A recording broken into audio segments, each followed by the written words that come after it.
ছুটি ওর বাবার সাথে দেখা করতে গিয়ে অভির আর ছুটির সম্পর্কের কথা ওর বাবাকে খুলে বলল। হ্যাঁ বন্ধুরা, সম্পূর্ণটি জানতে হলে ভিডিওটি শেষ পর্যন্ত দেখতে থাকুন।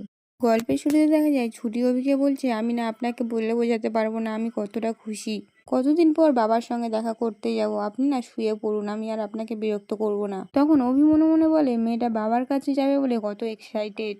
ছুটি তখন বলে গুড নাইট বলেই শুয়ে পড়ে। পরদিন সকালবেলা ছুটি কাঁদতে কাঁদতে অভিকে বলে, আপনি বলছেন আমার বাবার সঙ্গে আর দেখা হবে না? অভি তখন বলে, প্লিজ কাঁদবেন না, আপনি কাঁদছেন কেন? ছুটি তখন বলে, আপনি তো বলে দিলেন যে আজকে আর বাবার সঙ্গে দেখা হবে না। আমি কত কিছু ভেবে রেখেছিলাম, বাবাকে কি কি বলবো, কি কি হয়েছে, আর আপনি এখন বলছেন বাবার সঙ্গে আর দেখা হবে না। তুমি বলে, প্লিজ আপনি একটু চুপ করুন, কাঁদবেন না। আপনি কি বলুন তো, আপনি যদি সকাল সকাল গরম কফির মধ্যে আমার আমুলটা চুপিয়ে দিয়ে মজা করতে পারেন, তাহলে আমি এইটুকু মজা করতে পারি না? আজকেই যাওয়া হচ্ছে, এবার কান্নাকাটি বন্ধ করে রিল্যাক্স করুন প্লিজ। এই জন্য বলি আপনার ব্রেনটা এখনো ডেভেলপ করেনি, বাচ্চাদের মতো কাঁদছেন কেন? এরকম ভাবে কেউ কাঁদে? প্লিজ কাঁদবেন না। ছুটি বলে, আপনি সত্যি বলছেন তো আমরা যাচ্ছি বাবার সঙ্গে দেখা করতে? অভি তখন বলে, হ্যাঁ আজ আমরা সত্যিই যাব। তখন ছুটি কাঁদতে কাঁদতে বলে, আমি জানি আমার বাবার সঙ্গে আমার সত্যিই রক্তের সম্পর্ক নেই, কিন্তু যে সম্পর্কটা আছে না সেটা রক্তের সম্পর্কের থেকেও ঊর্ধ্বে। নইলে মানুষটাকে বাঁচাবার জন্য এরকম আটক মিথ্যে বিয়েতে আমি আটকাতাম না।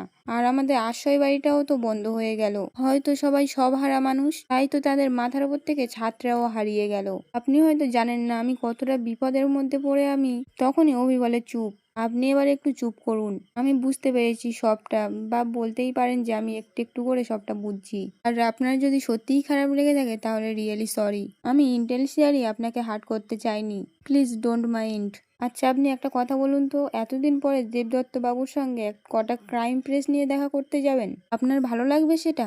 মা কি যেন বলে এটাকে, হ্যাঁ ছিচকাদুনি। ছুটি তখন বলে, আপনি আমায় ছিচকাদুনি বললেন? অভি বলে, এরকম অনেক শব্দই তুমি আমার ক্ষেত্রে ব্যবহার করেছো। কি সব যেন বলতেন আমাকে, গোমরামুখো আর কি কি যেন বলেছেন? ছুটি তখন বলে, হাঁড়ি চাচা, পেঁচা, কেঠো টুয়াল, তারপরে একটা কি বেজারম্যান। তখন অভি বলে, আপনি না অদ্ভুত। আচ্ছা একটা কথা বলুন তো, আপনার হাসির কারণ কি আমাকে গালমন্দ করা? আর একটা কথা, এসিটা কে বন্ধ করেছে?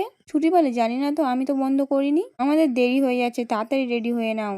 তারপর বেশ কিছুক্ষণ সময় কেটে যায়। এদিকে স্বর্ণলতা শতরূপাকে বলছে, নেহাত আমার ঘরে ব্রেকফাস্ট করার অভ্যেস নেই বৌমা, তাছাড়া এবাড়ির রীতিও সেটা নয়। এবার থেকে দেখছি বৌমা আমাকে না খেয়েই থাকতে হবে, এরকম নির্লজ্জ লোকের সঙ্গে থাকার আমার অভ্যেস নেই। তখনই এসে বলে, এখন থেকে অভ্যেস করে নাও ঠাম্মি, এখন এত কিছুই দেখতে হবে, আর আজ থেকেও তো অফিসেও একসাথে যাবে। তখন জয় বলে, এসা চুপ কর মা, তুমি এবার খেয়ে নাও। স্বর্ণলতা বলে, তো আমি এখানে খাবোই না কোনো মতে। অপরদিকে দেখা যায় অভি ছুটিকে বলছে, ধরুন ধরুন আপনার ব্যাগ ধরুন, মা টিফিনগুলো দিয়েছিল সেগুলোও ধরুন। ছুটি বলে, আপনার না সবকিছুতেই বাড়াবাড়ি, বুঝলেন তো? তখন ঘর থেকে টেনে হিঁচড়ে বার করে নিয়ে এলেন আর এখন সবকিছু আমার ঘাড়ে চাপিয়ে দিচ্ছেন। অভি বলে, অদ্ভুত তো, শুনুন আমার ডিল অনুযায়ী যা কিছু করার আমি করেছি, আপনি আমার গাড়িতে উঠুন, আমাকে যেতে হবে। ছুটি বলে, গাড়িতে কেন? আমার স্কুটি আছে, আমি আমার স্কুটিতেই যাব।